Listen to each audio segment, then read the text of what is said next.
For better experience, please rotate your mobile at 90 degrees.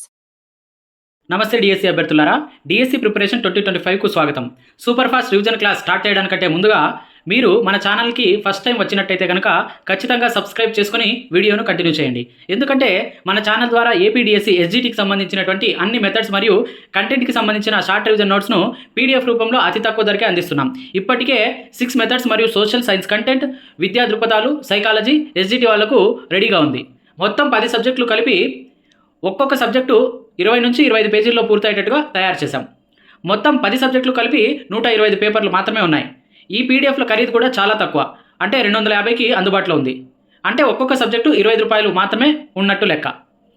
అతి తక్కువ పేజీల్లో notes prepare చేయడం వల్ల వీటి ద్వారా మీరు చాలా ఫాస్ట్గా రివిజన్ కంప్లీట్ చేయవచ్చు. రోజుకు 25 పేపర్లు కంప్లీట్ చేసినా కూడా 5 రోజుల్లో మొత్తం 10 సబ్జెక్టులను రివిజన్ చేయవచ్చు. షార్ట్ నోట్స్ పీడిఎఫ్లు ఎలా ఉంటాయి అని తెలుసుకోవాలనుకుంటే మన ఛానల్లో చాలా వీడియోస్ ఉంటాయి, ఒకసారి చూడండి. ఇంకా మన ఛానల్ ద్వారా ఈ పీడిఎఫ్లను బేస్ చేసుకొని మనం ఇలాంటి సూపర్ ఫాస్ట్ రివిజన్ క్లాసులు ఫ్రీగా ప్రతి సబ్జెక్టు కూడా ప్రతిరోజు జరుగుతూ ఉంటాయి. ఇవి మీకు టైం వేస్ట్ చేయకుండా, మీ ప్లాన్ను డిస్టర్బ్ చేయకుండా, మీరు నిద్రపోయే ముందు కానీ భోజనం చేసే సమయంలో కానీ వినడానికి, రివిజన్ చేసుకోవడానికి అనుకూలంగా ఉంటాయనే ఉద్దేశంతో చేస్తున్నాం. ముఖ్యంగా గృహిణులు, ఉద్యోగస్తులు, ఒంటరిగా ప్రిపేర్ అయ్యే వాళ్ళు, వీళ్ళందరూ కూడా రోజువారీ పనులు చేసుకుంటూ ఈ క్లాసులు వినడం ద్వారా చాలా ఫాస్ట్గా వాళ్ళు రివిజన్ చేయడానికి ఉపయోగకరంగా ఉంటుంది. కాబట్టి ఖచ్చితంగా మన ఛానల్ను సబ్స్క్రైబ్ చేసుకొని ఈ వీడియోను కంటిన్యూ చేయండి. ఇక లేట్ చేయకుండా మనం వీడియోలోకి వెళ్ళిపోదాం.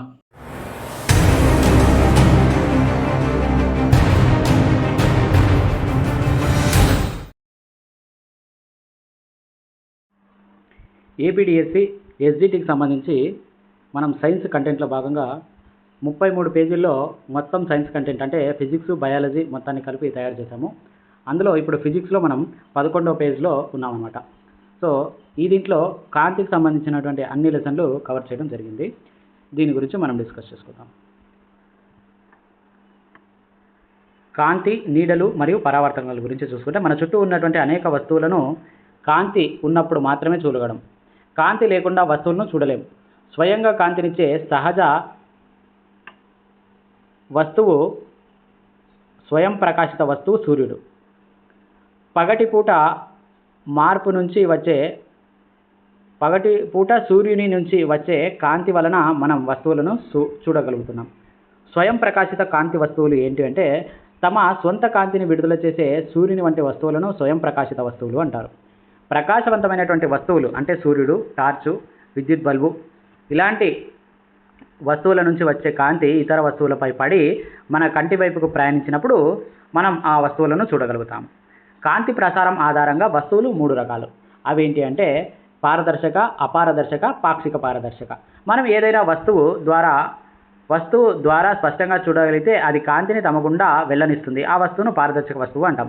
మనం ఏదైనా వస్తువు ద్వారా చూడలేమో అది అపారదర్శక వస్తువు. అపారదర్శక వస్తువులు కాంతిని తమ గుండా ప్రసరింపజేయవు. మనం ఏదైనా వస్తువు ద్వారా అస్పష్టంగా చూడగలిగితే ఆ వస్తువు పాక్షిక పారదర్శక వస్తువు. కాగితం, అట్ట, చెక్క, ఇనుము ఇవన్నీ కూడా అపారదర్శక వస్తువులు.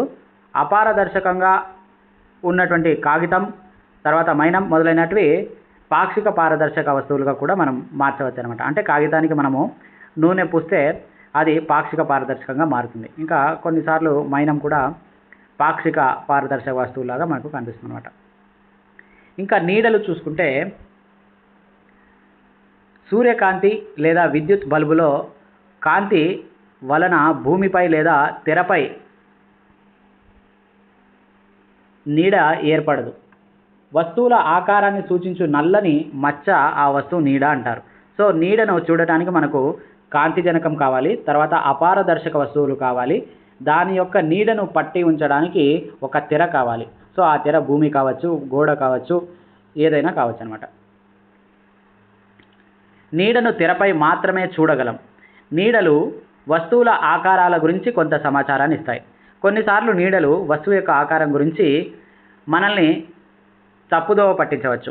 నీడల ఆకారాలను పరిశీలించడం ద్వారానే కాంతి రుజుమార్గంలో ప్రయాణిస్తుందనే అవగాహన ఏర్పడింది.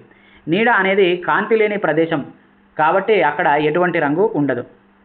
పారదర్శక పదార్థాలు నీడలను ఏర్పరచవు.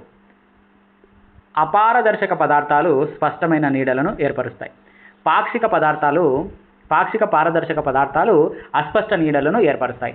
పిన్ హోల్ కెమెరా ద్వారా కాంతి సరళ రేఖ మార్గాన్ని మనం అవగాహన చేసుకోవచ్చు. ఇప్పుడు చూసుకుంటే ఒక జారుడు ఒక పిన్ హోల్ కెమెరా తీసుకుంటే పిన్ హోల్ కెమెరాను దీర్ఘ ఘనాకారపు అగ్గిపెట్టెలో కాక స్తూపాకారపు అట్టపెట్టెలో దీర్ఘ ఘనాకారపు అట్టపెట్టెలో కాకుండా స్తూపాకారపు అట్టపెట్టెలో కూడా తయారు చేయవచ్చు. పిన్ హోల్ కెమెరాలోని పిన్ హోల్ అంటే సూక్ష్మ రంధ్రం గుండా పెద్ద వస్తువులను చూడవచ్చు. సో పిన్ హోల్ కెమెరా తెరపై ప్రతిబింబం తలకిందులుగా ఏర్పడుతుంది. దానికి సంబంధించి బొమ్మలు ఏం లేవు ఇక్కడ, చూద్దాం.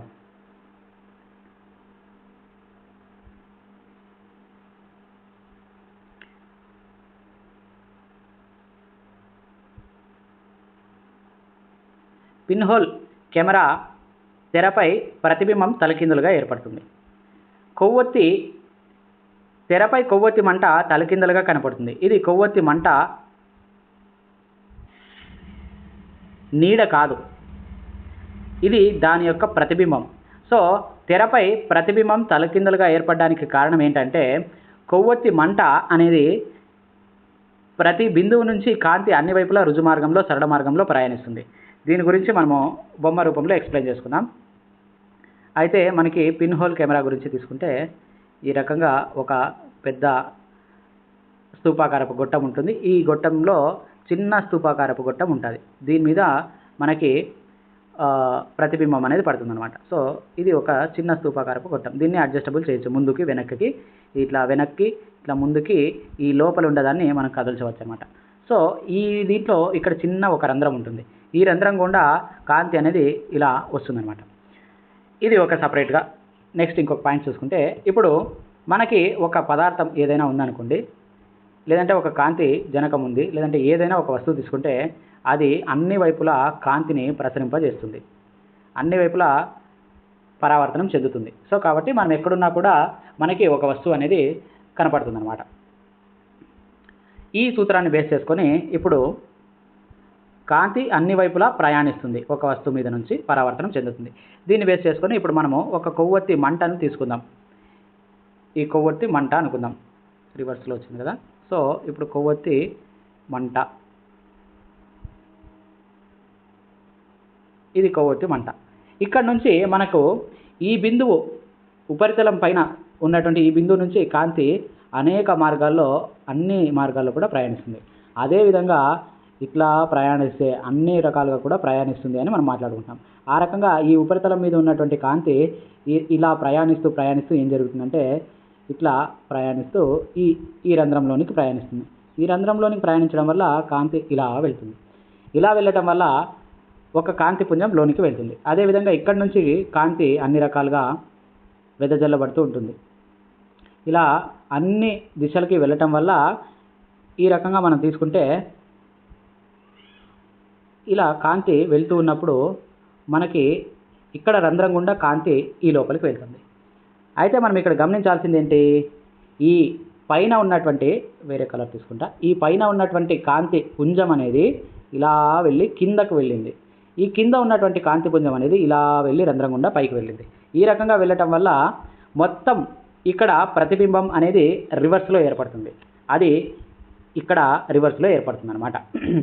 ఈ రకంగా పిన్ హోల్ కెమెరాలో వస్తువు యొక్క ప్రతిబింబం అనేది రివర్స్లో ఏర్పడుతుంది. ఇది నీడ కాదు, ప్రతిబింబం అంటే దానికి సంబంధించి రంగులు కూడా ఉంటాయన్నమాట. సో రియలిస్టిక్ ఇమేజ్ అనొచ్చు. ఈ రకంగా మనము దీన్ని అడ్జస్ట్ చేయడం వల్ల మొత్తం ఫిగర్ అంతా ఇక్కడ ఇంకా కొంచెం పెద్దగా క్లియర్గా కనిపిస్తుంది అనమాట. ఈ రకంగా రివర్స్లో ఏర్పడుతుంది. అంటే ఇక్కడ ఏం జరిగిందంటే కాంతి ఇలా రుజుమార్గంలో ప్రయాణించడం వల్ల, ఇక్కడ నుంచి ఇలా రుజుమార్గంలో ప్రయాణించడం వల్ల పిన్ హోల్ కెమెరాలో మనకి చిత్రం అనేది, మన వస్తువు అనేది రివర్స్లో లోపల కనిపిస్తుంది, తెర మీద పట్టవచ్చు. సో దీన్ని బట్టి మనకు ఏం అర్థం చేసుకోవచ్చు అంటే కాంతి రుజుమార్గంలో ప్రయాణం చేస్తుంది. దాన్ని బేస్ చేసుకొని మనము పిన్ హోల్ కెమెరాలో ప్రతిబింబాన్ని చూస్తామన్నమాట. ఈ విధంగా మంటలోని వివిధ బిందువుల నుంచి బయలుదేరినటువంటి కాంతి పుంజాలు, కాంతి కిరణాలు, పిన్ హోల్ దిశగా వచ్చినటువంటి కిరణాలన్నీ కూడా కొన్ని మాత్రమే పిన్ హోల్ కెమెరాలో రంధ్రంలోనికి ప్రవేశిస్తాయి. మిగిలిన కాంతి కిరణాలు కెమెరాకు ఉన్నటువంటి నల్ల కాగితపు మూతకు తగిలి ఆగిపోతాయి, లోపలికి ప్రవేశించవు. అందువల్ల తెరపై మంట ప్రతిబింబం తలకిందులుగా ఏర్పడుతుంది. అది విషయం. ఇక పిన్ హోల్ కెమెరా తెరపై ప్రతిబింబం తలకిందులుగా ఏర్పడడం అనేది కాంతి రుజుమార్గ ప్రయాణం వల్లనే జరుగుతుందని అర్థమైంది. ఇంకా పిన్ హోల్ కెమెరా ఆరు బయట కొంత దూరంలో ఉన్నటువంటి ఒక పెద్ద చెట్టును దీని గుండా చూసినప్పుడు చెట్టు మొత్తం ప్రతిబింబం తెరపై ఏర్పడుతుంది. కానీ వెలుగుతున్న కొవ్వొత్తిని పిన్ హోల్ ద్వారా చూసినప్పుడు తెరపై కొవ్వొత్తి మంట మాత్రమే ఏర్పడుతుంది. ఎందుకు ఇది కారణం అంటే, ఒక తెల్లని డ్రాయింగ్ షీట్లో ఏర్పరిచినటువంటి తెరపై ఒక భూతద్దం సహాయంతో ఏదైనటువంటి చెట్టు ప్రతిబింబం పడేటట్లు చేసినా డ్రాయింగ్ షీట్ మీద పడినటువంటి చెట్టు ప్రతిబింబం తలకిందులుగా ఏర్పడుతుంది. కానీ పిన్ హోల్ కెమెరాలో పోలిస్తే ఏర్పడిన ప్రతిబింబం స్పష్టంగా ఏర్పడుతుంది. పిన్ హోల్ కెమెరాలో సూర్యుని వైపు నేరుగా చూడకూడదు. ఇది కళ్ళకు చాలా హానికరం. ఇంకా ప్రకృతిలో ఆసక్తికరమైన పిన్ హోల్ కెమెరా ఉంది. అదేంటంటే, కొన్నిసార్లు మనం ఎక్కువ ఆకులతో ఉన్న చెట్టు కింద కూర్చుని చదువుకుంటున్నప్పుడు ఆ కింద చూసినప్పుడు ఏం జరుగుతుందంటే, సూర్యకాంతి చారల్ని మనం రౌండ్గా గమనించవచ్చు. ఈ వృత్తాకార ప్రతిబింబాలు వాస్తవానికి సూర్యుని పిన్ హోల్ ప్రతిబింబాలు. అంటే ఆకుల మధ్య ఖాళీలు పిన్ హోల్స్ వలె పనిచేసి ఈ ఖాళీలు చేయు వేర్వేరు క్రమరహిత ఆకారాలు అయినప్పటికీ మనం సూర్యుని యొక్క వృత్తాకార ప్రతిబింబాలని మనము చూడవచ్చు అనమాట. ఈ రకంగా పిన్ హోల్ కెమెరా మనకు ప్రకృతిలో కూడా కనిపిస్తుంది. ఇంకా కాంతి పరావర్తన గురించి చూసుకుంటే, కాంతి ఏదైనా వస్తువుపై పడినటువంటి కాంతి తిరిగి వెనకకు మళ్ళుతుంది. దీనినే పరావర్తనం అంటారు. కాంతి ఏ వస్తువుపైన పడినా పరావర్తనం చెందుతుంది. కానీ అద్దం వంటి వస్తువులపై పడినప్పుడు ఏర్పడే పరావర్తనం చెందినటువంటి కాంతిని మనం గమనిస్తే అది క్రమంగా పరావర్తనం చెందుతుంది. సో దాన్ని మనం క్రమ పరావర్తనం అంటారు. ఇంకా డీటెయిల్గా చూద్దాం. చంద్రునిపై పడినటువంటి కాంతి పరావర్తనం చెంది భూమిని చేరడానికి పట్టుకాలం 1 సెకండ్. వస్తువు తలంపై పడినటువంటి కాంతి వెనుకకు అదే యానకంలోనికి తిరిగి రావడమే కాంతి పరావర్తనం. నునుపు తలంపై కాంతి క్రమ పరావర్తనం చెందుతుంది. గరుకు తలంపై కాంతి క్రమరహిత పరావర్తనం చెందుతుంది. కాంతి పరావర్తన ధర్మం వలననే వస్తువుల ప్రతిబింబాలు ఏర్పడుతున్నాయి. సో క్రమ పరావర్తనం వల్ల వస్తువుల ప్రతిబింబాలు ఏర్పడుతున్నాయి. దర్పణం యొక్క పరావర్తనం మనకు స్పష్టమైన ప్రతిబింబాలను ఇస్తుంది. సూర్యుని భూమికి మధ్యలో చంద్రుడు వచ్చినప్పుడు చంద్రుని యొక్క నీడ భూమిపై పడి సూర్యగ్రహణం ఏర్పడుతుంది. సూర్యగ్రహణం అమావాస్య రోజుల్లో మాత్రమే ఏర్పడుతుంది. సూర్యునికి చంద్రునికి మధ్యలో భూమి ఉన్నప్పుడు భూమి నీడ చంద్రునిపై పడి చంద్రగ్రహణం ఏర్పడుతుంది. చంద్రగ్రహణం పౌర్ణమి రోజుల్లో మాత్రమే ఏర్పడుతుంది. ఇంకా నీడకు ప్రతిబింబానికి తేడాలు చూసుకుంటే, నీడకు ఎటువంటి రంగు ఉండదు. కానీ వస్తువు ఏ రంగులో ఉంటే ప్రతిబింబం అదే రంగులో ఉంటుంది. నీడ వస్తువు యొక్క ఆకృతిని మాత్రమే తెలియజేస్తుంది. కానీ ప్రతిబింబం పూర్తిగా వస్తువులాగా ఫోటోలో ఉన్నట్టుగా కనిపిస్తుంది. ఇంకా ప్రతిబింబానికి సంబంధించి పార్శ్వ విలోమం గురించి తెలుసుకుంటే, దర్పణం అంటే అద్దం వలన ఏర్పడు ప్రతిబింబంలో వస్తువు కుడి ఎడమలుగా తారుమారుగా కనిపించే లక్షణాన్ని పార్శ్వ విలోమం అంటారు. సో పెరిస్కోప్ మనం తీసుకుంటే కనుక, పెరిస్కోప్ అనేది ఈ ప్రతిబింబాలకు సంబంధించినటువంటి ఒక అప్లికేషన్ అనమాట. పెరిస్కోపు కాంతి పరావర్తన సూత్రం మీద ఆధారపడి ఇది పనిచేస్తుంది. దర్పణం 1 మరియు దర్పణం 2 సమతల దర్పణాలు. ఈ రెండు కూడా పెరిస్కోప్ 2 సమతల దర్పణాలు గొట్టం యొక్క అక్షంతో 45 డిగ్రీల కోణం చేయనట్టుగా అమరుస్తారు. దర్పణాలు ఒకదానితో మరొకటి సమాంతరంగా ఉంటాయి. దర్పణం కాంతి పుంజాన్ని పరావర్తనం చెందిస్తుంది. కాంతి సరళ రేఖా మార్గంలో ప్రయాణిస్తూ దర్పణం నుంచి పరావర్తనం చెందడం గమనిస్తాం. సో ఇప్పుడు మనము దాన్ని ఎట్లా అవుతుందో చూద్దాం. ఇది ఒక పైపు. ఈ పైపు తీసుకుంటే ఇక్కడ ఒక మనిషి కంటితో చూస్తూ ఉంటాడనమాట. అయితే ఇక్కడ మనకి 45 డిగ్రీల కోణంలో ఒక అద్దం పెట్టి ఉంటారు. అదేవిధంగా 45 డిగ్రీల కోణంలో ఇక్కడ ఒక అద్దం పెట్టి ఉంటారనమాట. సో ఈ అద్దము రెండు కూడా సమాంతరంగా ఉంటాయన్నమాట. ఇక్కడ నుంచి వచ్చిన కాంతి ఈ అద్దం మీద పడి, ఈ కాంతి మళ్ళీ ఈ అద్దం మీద పడి ఈ రకంగా పరావర్తనం చెంది ఇక్కడ నుంచి మళ్ళీ మన కంటికి చేరుతుందన్నమాట. ఈ రకంగా రెండు సమాంతరంగా ఉన్నటువంటి అద్దాలను ఉపయోగించి ఇలా ఒక జెడ్ ఆకారంలో మనకి భూమి యొక్క లోపలి భాగంలో ఉంచి పై భాగంలో ఉన్నటువంటి శత్రువు యొక్క కదలికల్ని మనం గమనించవచ్చు. ఇది పెరిస్కోప్ సంబంధించి. ఇది కాంతి పరావర్తన సూత్రం మీద ఆధారపడి పనిచేస్తుంది. సో శత్రు చర్యలను యుద్ధభటులు గోతిలో దాగి ఉండి పెరిస్కోప్ ద్వారా చూడగలరు. జలాంతర్గామిలో ఉన్న నౌక లో సిపాయి పెరిస్కోప్ సహాయంతో నీటి ఉపరితలాన గల శత్రువు నావను చూడగలడు. కెలిడయాస్కోప్ అనున్నది సమతల దర్పణాలపై ఏర్పడే అసంఖ్యాక పరావర్తన ప్రతిబింబాల సూత్రంపై ఆధారపడి పనిచేస్తుంది. సో కెలిడయోస్కోప్ అనేది కూడా ఇది పరావర్తనం అంటే సమతల దర్పణాలపై ఏర్పడే అసంఖ్యాక పరావర్తన ప్రతిబింబాల సూత్రంపై ఆధారపడి పనిచేస్తుంది కెలిడయోస్కోప్.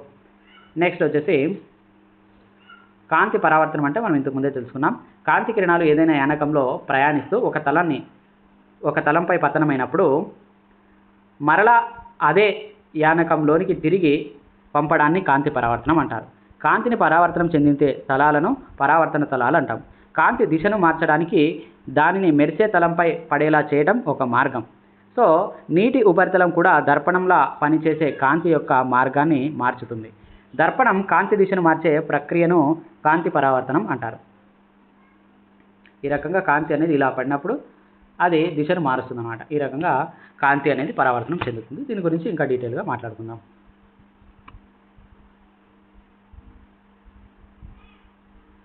ఇప్పుడు ప్రతిబింబం.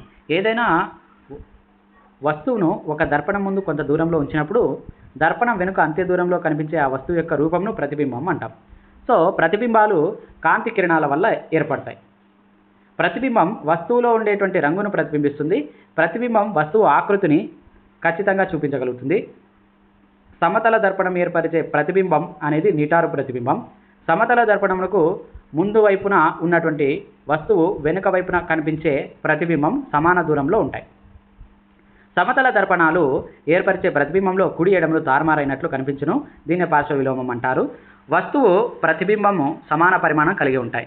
ప్రతిబింబాల రకాలు చూసుకుంటే ప్రతిబింబాలు రెండు రకాలవి, నిజ ప్రతిబింబాలు, మిథ్యా ప్రతిబింబాలు. నిజ ప్రతిబింబం అంటే తెర మీద ఏర్పడే అంటే తెర మీద పట్టగలిగే ప్రతిబింబాలను నిజ ప్రతిబింబాలు అంటారు. సినిమా స్క్రీన్పై ఏర్పడేటువంటి ప్రతిబింబాలు నిజ ప్రతిబింబాలు. ఇంకా మిథ్యా ప్రతిబింబాలు అంటే ఏంటి అంటే తెర మీద పట్టలేని ప్రతిబింబాలను మిథ్యా ప్రతిబింబాలు అంటారు. అంటే ఇవి సమతల దర్పణం ఏర్పరిచే ప్రతిబింబాలన్నీ కూడా మిథ్యా ప్రతిబింబాల కింద చెప్పుకోవచ్చు అనమాట. ఇంకా పార్శ్వ విలోమ అనువర్తనం చూసుకుంటే కనుక వాహన డ్రైవర్లు తన వెనుక వచ్చే అంబులెన్స్ను రియర్ వ్యూ మిర్రర్లో చూసినప్పుడు అంబులెన్స్ అని క్లియర్గా నార్మల్గా కనిపిస్తుంది అనమాట. ఇలా కనిపించడానికి పార్శ్వ విలోమం అనే అనువర్తనాన్ని ఇక్కడ ఉపయోగిస్తాం. అంబులెన్స్పై లేదా కారులోని పక్క దర్పణంలో వస్తువులు వాటి పరిమాణం కన్నా ఏర్పడే ప్రతిబింబాలు చాలా చిన్నవిగా ఉంటాయి. అంటే కారు యొక్క సైడ్ మిర్రర్లో చూసుకుంటే కనుక వెనుక వచ్చే వాహనాలన్నీ కూడా చాలా చిన్న సైజులో కనిపిస్తాయి అన్నమాట. సో ఈ ప్రతిబింబాలు చిన్నగా కనిపించడానికి మనకి గోళాకార దర్పణాలు కారణం. ఇప్పుడు గోళాకార దర్పణాల గురించి తీసుకుంటే వక్రంగా ఉన్నటువంటి పరావర్తన తలాలను కలిగి ఉన్నటువంటి దర్పణాలను గోళాకార దర్పణాలు అంటారు. అంతర్భాగం గుల్లగా ఉన్న దర్పణాలను గోళాకార దర్పణాలు అంటారు. పుటాకార మరియు కుంభాకార దర్పణాలను గోళాకార దర్పణాలు అంటారు. గోళాకార దర్పణంలోని అంతర్తలం పరావర్తన తలం అయ్యే దర్పణమును పుటాకార దర్పణం అంటారు. అదేవిధంగా స్పూన్ యొక్క మెరుస్తున్నటువంటి వక్రతలం దర్పణంలాగా ప్రవర్తిస్తుంది. వక్రతలం దర్పణాలకు సర్వసాధారణంగా గోళాకార దర్పణాలను ఉదాహరించవచ్చు. స్పూన్ యొక్క లోపలి భాగం పుటాకార దర్పణంలాగా పనిచేస్తుంది. పుటాకార దర్పణం వల్ల ఏర్పడేటువంటి ప్రతిబింబం పరిమాణంలో చిన్నది లేదా పెద్దదిగా ఉండవచ్చు. అయితే ప్రతిబింబం నిజ లేదా మిథ్యా ప్రతిబింబం కూడా అవుతుంది. ఇంకా గోళాకార దర్పణంలో బాహ్యతలం పరావర్తన తలం అయ్యే నిర్మాణంను కుంభాకార దర్పణం అంటారు. స్పూన్ యొక్క వెలుపలి భాగం కుంభాకార దర్పణంలాగా పనిచేస్తుంది. కుంభాకార దర్పణం ఎల్లప్పుడూ నిటారు ప్రతిబింబాలను ఏర్పరుస్తుంది. నిటారు ప్రతిబింబాలే కాకుండా ఇవి చిన్నగా ఏర్పరుస్తుంది ప్రతిబింబాలని. తర్వాత మిథ్యా ప్రతిబింబాలను ఏర్పరుస్తుంది.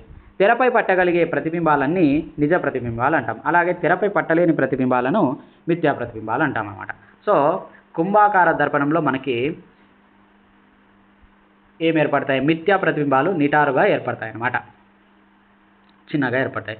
అయితే పుటాకార దర్పణాల యొక్క ఉపయోగాలు తీసుకుంటే ఇవి ఉన్న వస్తువుని పెద్దగా చేసి చూపిస్తాయి. కాబట్టి కన్ను, ముక్కు, చెవి మరియు గొంతు డాక్టర్లు రోగులను పరీక్షించడానికి ఈ దర్పణాలు వాడతారు. దంత వైద్యులు దంతాలను పెద్దవిగా చూడడానికి ఈ పుటాకార దర్పణాలను వాడతారు. టార్చ్ లైట్లు కార్లలో మరియు స్కూటర్లలో హెడ్ లైట్లలో పరావర్తకాలుగా ఈ పుటాకార దర్పణాలని హెడ్ లైట్లలో ముందు వైపున వాడతారనమాట. ఇంకా కుంభాకార దర్పణాల ఉపయోగాలు ఏంటంటే వాహనాల్లో ఇవి పెద్ద వస్తువుల్ని చిన్నగా చూపించడానికి ఉపయోగపడతాయి. ఇవి మిథ్యా ప్రతిబింబాలని, చిన్న ప్రతిబింబాలని, నిటారు ప్రతిబింబాలని ఏర్పరుస్తాయి. కాబట్టి ఇవి షాపుల్లో సెక్యూరిటీ మిర్రర్లుగా, కుంభాకార దర్పణాలు ఎక్కువ విస్తీర్ణంలో విస్తరించినటువంటి వస్తువుల ప్రతిబింబాలను కూడా చిన్నగా ఏర్పరుస్తాయి. అందువలన ఇవి వాహన డ్రైవర్లకు వెనుక వస్తున్న వాహనాలను గమనించడానికి సైడ్ మిర్రర్లలో ఏర్పాటు చేస్తారనమాట. ఇక దర్పణాలు కాకుండా మనం కటకాల గురించి చూసుకుంటే, ఒక యానకం యొక్క 2 ఉపరితలాలలో కనీసం ఒకటి వక్రతలమై మరొక యానకంను వేరు చేస్తుంటే దానిని కటకం అంటారు. ఒక యానకం యొక్క 2 ఉపరితలాలలో కనీసం ఒకటి వక్రతలమై అది మరొక యానకంను వేరు చేస్తుంటే దానిని కటకం అంటారు. సో భూతద్దం అనేది దీనికి సంబంధించి ఒక రకమైనటువంటి కటకం. కటకాలను కళ్ళద్దాలలో, దూరదర్శినిలో, సూక్ష్మదర్శినిలో విరివిగా ఉపయోగిస్తారు. ఒక వస్తువును వృద్ధీకరణం లేదా ఆవర్తనం చేసి చూపే గాజు భాగాన్ని మనం భూతద్దం అని అంటాం. అయితే కుంభాకార కటకాలు, పుటాకార కటకాలని ఉన్నాయి. ఏవైతే మధ్యలో మందంగా ఉండి అంచుల వద్ద పలుచగా ఉంటాయో వాటిని కుంభాకార కటకాలు అంటాం. పుటాకార కటకాలంటే మధ్యలో అంచుల భాగం కంటే పలుచగా ఉండే కటకాలను పుటాకార కటకాలు అంటారు. కిరణ చిత్రాలను గీటకు కుంభాకార కటకాన్ని ఎలా చూపిస్తారు అంటే, కుంభాకార కటకాన్ని ఈ రకంగా చూపిస్తారు. అయితే పుటాకార కటకాన్ని ఏ రకంగా చూపిస్తారు అంటే ఈ రకంగా చూపిస్తారు. పుటాకార కటకాన్ని ఈ రకంగా చూపిస్తారు అన్నమాట. ఇంకా కటకాలు పారదర్శకంగా ఉండి వాటి గుండా కాంతిని ప్రసరింపజేస్తాయి. కుంభాకార కటకం అనేది కాంతి కిరణాలను కేంద్రీకరిస్తుంది. కుంభాకార కటకం అనేది కాంతి కిరణాలను కేంద్రీకరిస్తుంది. ఈ రకంగా కుంభాకార కటకం అనేది కాంతి కిరణాలను కేంద్రీకరిస్తుంది. పుటాకార కటకం అనేది కాంతి కిరణాలను వికేంద్రీకరిస్తుంది. అంటే దూరంగా బయటి వైపుకు ప్రయాణింపజేస్తుంది. కాబట్టి వికేంద్రీకరణ కటకం అంటాము దాన్ని. కేంద్రీకరణ కటకం వచ్చేసి కుంభాకార కటకం, వికేంద్రీకరణ కటకం వచ్చేసి పుటాకార కటకం. అయితే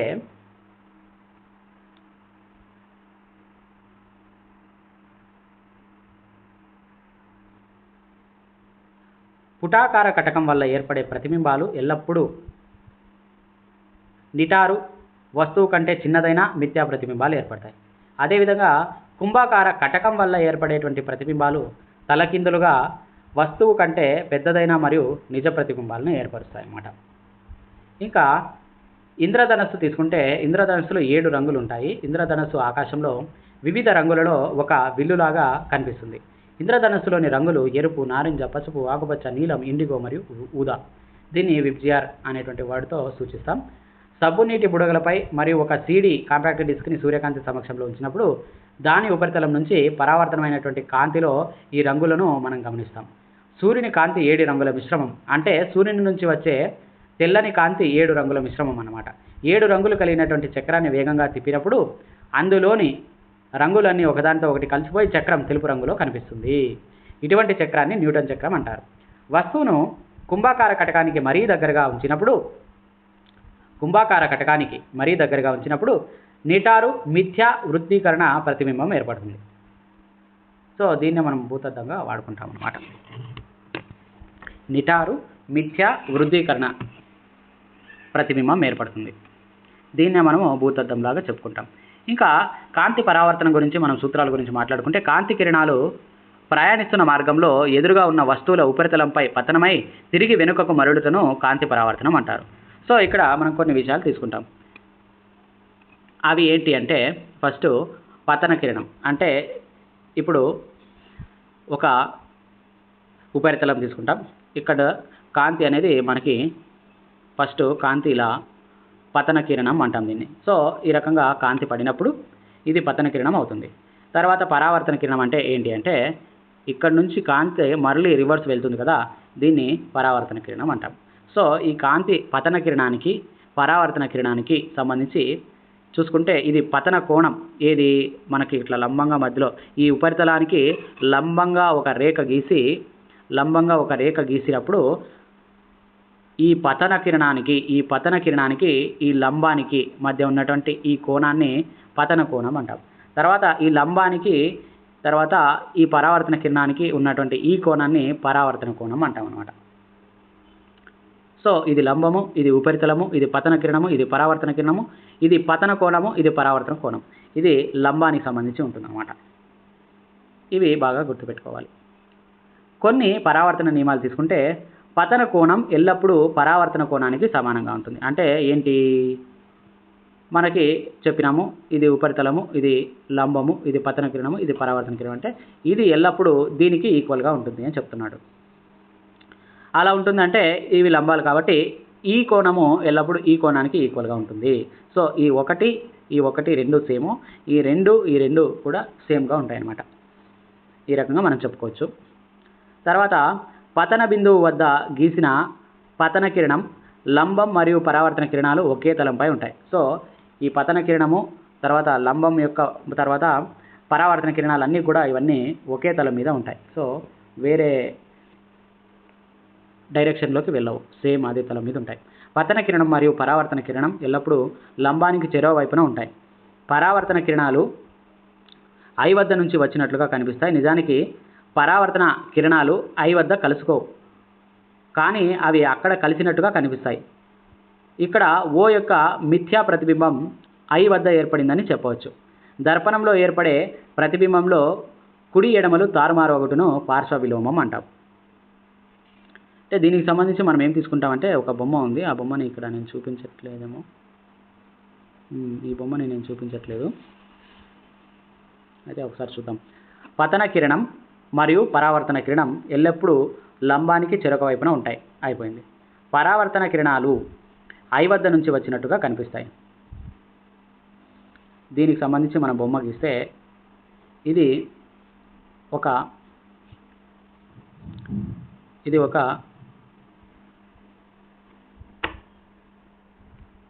ఉపరితలం అనుకుందాం. ఇక్కడ నుంచి మనకి ఇక్కడ ఒక కాంతి జనకం ఉంది.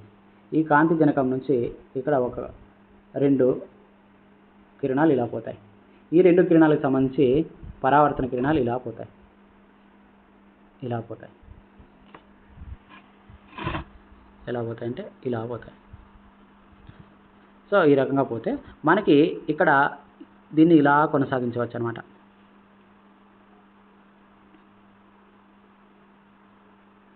దీన్ని ఇలా కొనసాగించవచ్చు.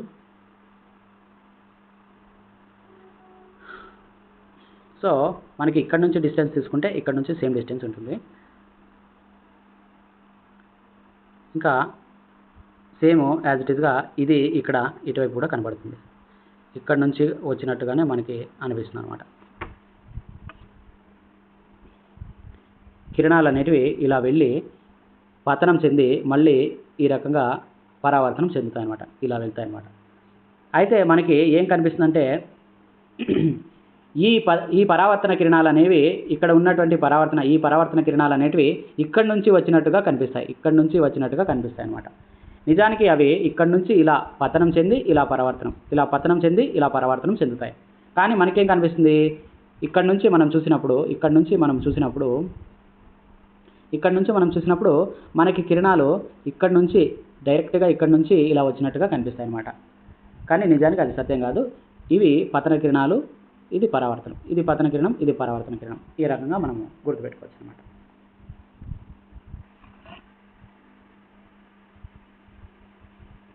నెక్స్ట్ వచ్చేసి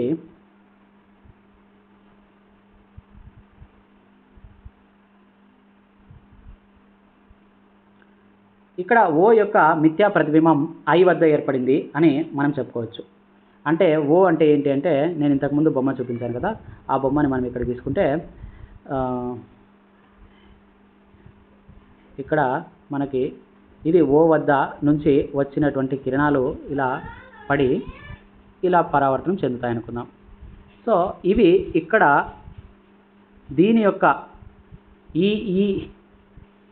ఈ ఏరియా యొక్క ప్రతిబింబాన్ని ఇక్కడ చూపిస్తాయి అన్నమాట, ఈ అద్దంలో చూపిస్తాయి. సో ఈ అద్దం అనేది మనకి ఇది అద్దంగా తీసుకుంటే దీని యొక్క ప్రతిబింబం ఇక్కడ చూపిస్తే దీని పతన కిరణాలు మళ్ళీ పరావర్తన కిరణాలు ఇలా వెళ్ళి ఉంటాయి. సో దీని ప్రతిబింబం ఇదే అయితే ఈ పరావర్తన కిరణాల యొక్క ప్రతిబింబము ఇది అవుతుంది అనమాట. ఈ రకంగా మనం గుర్తుపెట్టుకోవాలి. ఇది ఓ అయితే ఇది ఐ. సో ఓ యొక్క ప్రతిబింబం మనకి ఐ దగ్గర కనిపిస్తుంది. తర్వాత ఇక్కడ దీని యొక్క ప్రతిబింబం అనేది ఇక్కడ కనిపిస్తుంది. అయితే ఇవి అసలైనటువంటి పతన కిరణాలు, ఇక్కడ ఇవి పరావర్తన కిరణాలు. ఇంక ఇదంతా ప్రతిబింబం అనమాట. ఈ రకంగా మనం దీన్ని గుర్తుపెట్టుకోవాలి. నెక్స్ట్ వచ్చేసి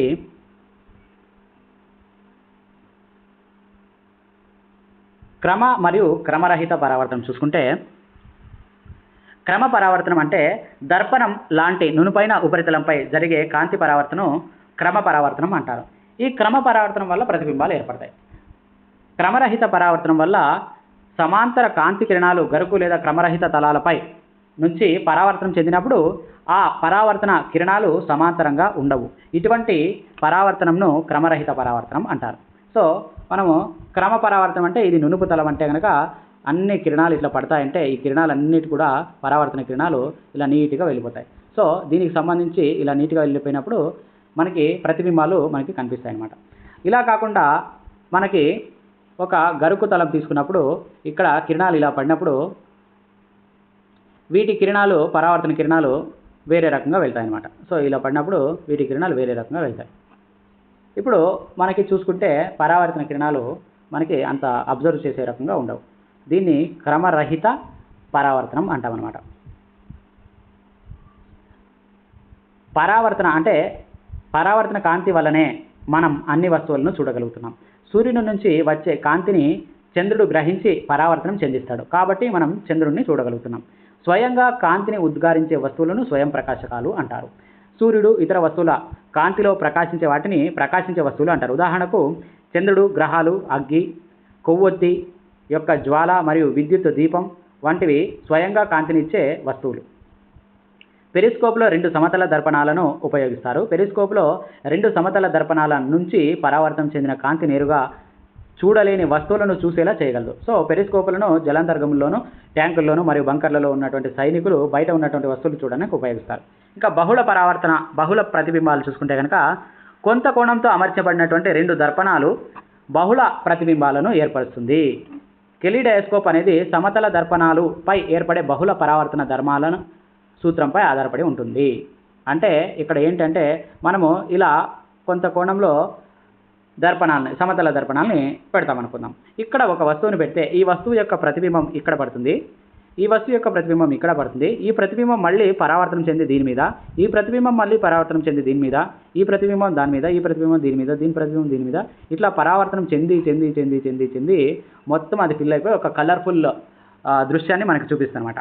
సో ఇందులో సమతల దర్పణం మీద అసంఖ్యాకమైనటువంటి పరావర్తనం జరిగి ఉంటుందన్నమాట. బహుళ పరావర్తన ప్రతిబింబాలు ఇక్కడ ఈ సూత్రం పనిచేస్తుందన్నమాట. బహుళ పరావర్తన ప్రతిబింబాల సూత్రంపై కెలిడోస్కోప్ పనిచేస్తుంది. ఇంకా మానవుని కన్ను చూసుకుంటే మానవుని నుంచి వస్తువుల నుంచి వచ్చే కాంతి మన కంటిలోనికి ప్రవేశించినప్పుడు మాత్రమే మనం ఆ వస్తువులను చూడగలుగుతున్నాం. మన జ్ఞానేంద్రియాల్లో అతి ప్రధానమైనది కన్ను. కన్ను నిర్మాణం పరంగా దాదాపు గోళాకారంగా ఉంటుంది. కన్ను బాహ్యపొర తెల్లగా ఉంటుంది. ఇది దృఢంగా ఉండి కన్ను లోపలి భాగాలను ప్రమాదాల నుంచి రక్షిస్తుంది. కన్నులో బాహ్యంగా ఉన్న పారదర్శకపు భాగాన్ని కార్నియా అంటారు. కార్నియా వెనక నల్లగుడ్డు అనబడే నల్లటి కండర నిర్మాణం ఉంటుంది. సో ఇక్కడ మనం బొమ్మలో చూసుకోవచ్చు ఏది కార్నియా ఏది అని. ఇది కార్నియా, దాని వెనక కనుగుడ్డు అనేది ఇది అనమాట, ఐరిస్ అంటారు. సో మధ్యలో ఉండేది కార్నియా. కార్నియా అనేది ఒక రంధ్రాన్ని చూపిస్తుంది, కనుగుడ్డు అనేది అట్లా ఉంటుంది. తర్వాత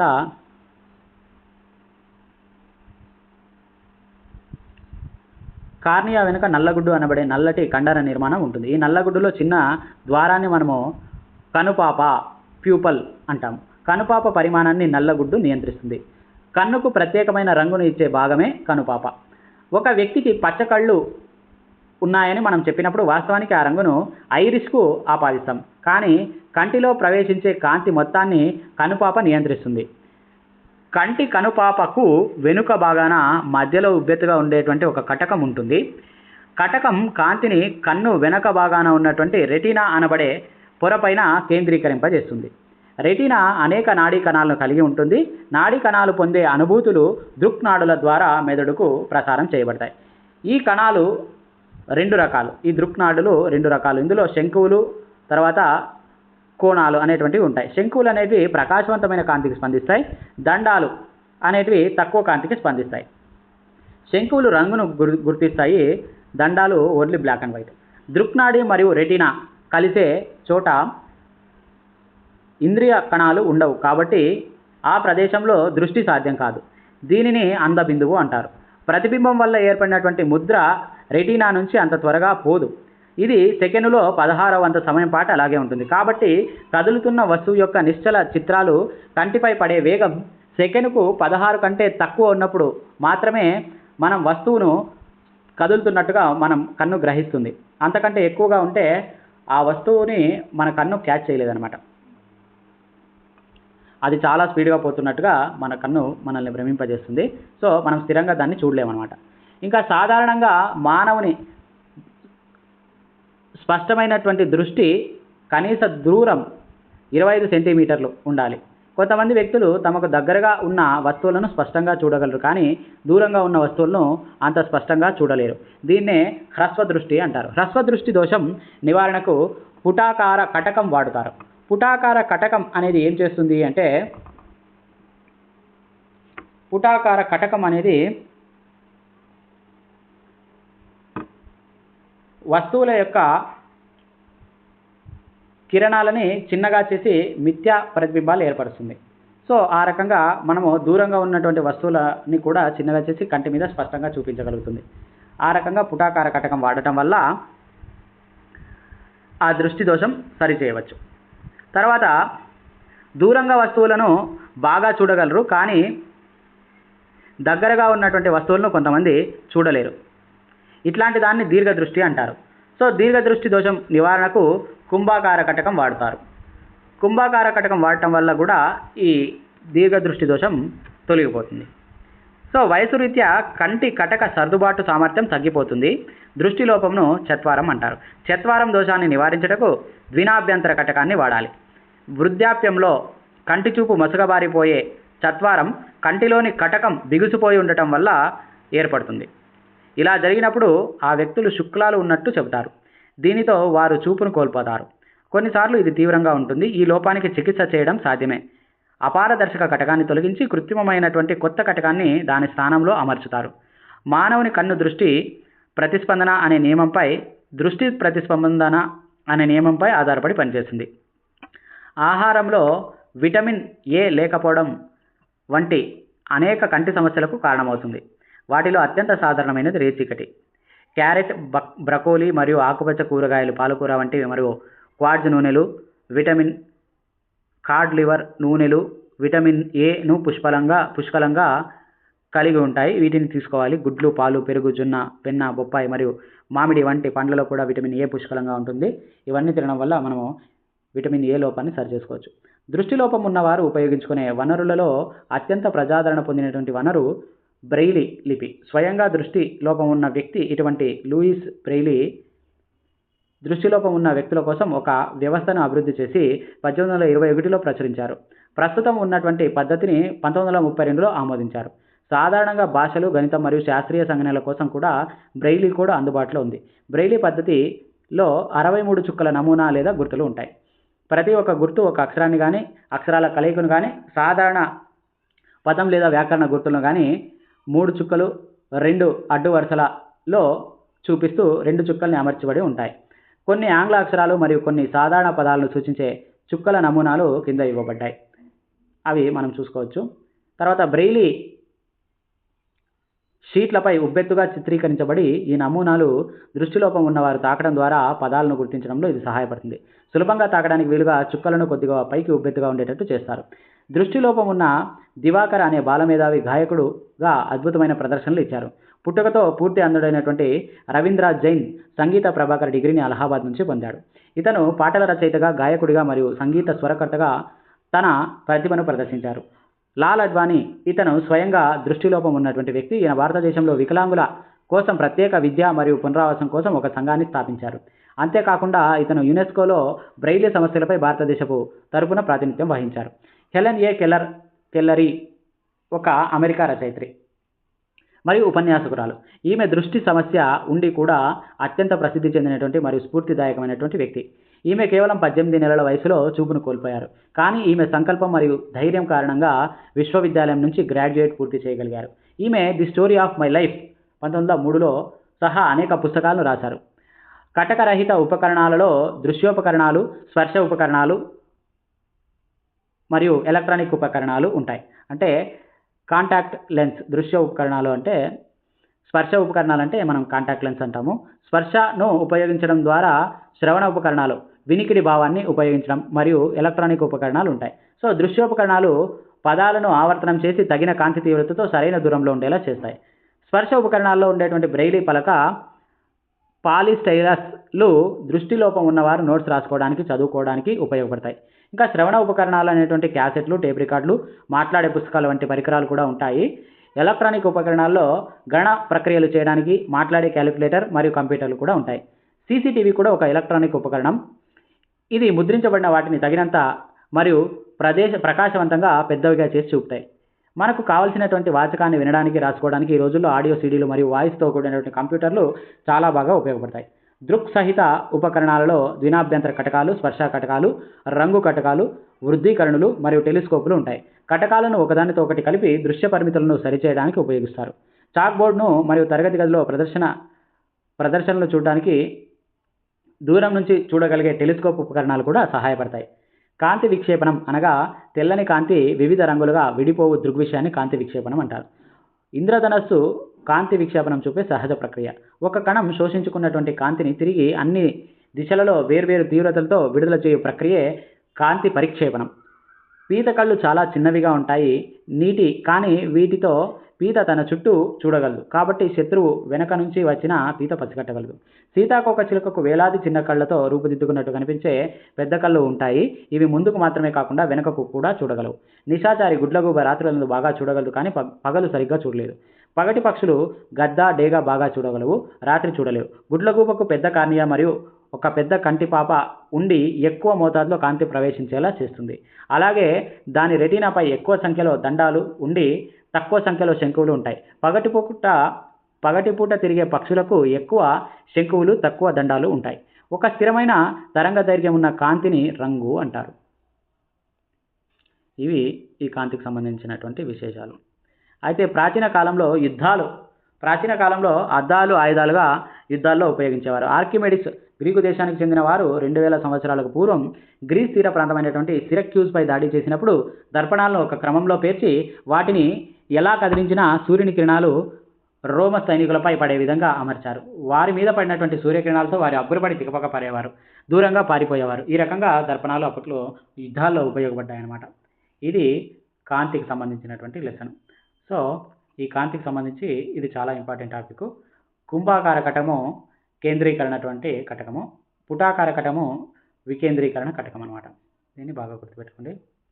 నెక్స్ట్ మనకి ధ్వని గురించి తెలుసుకోబోతున్నాం.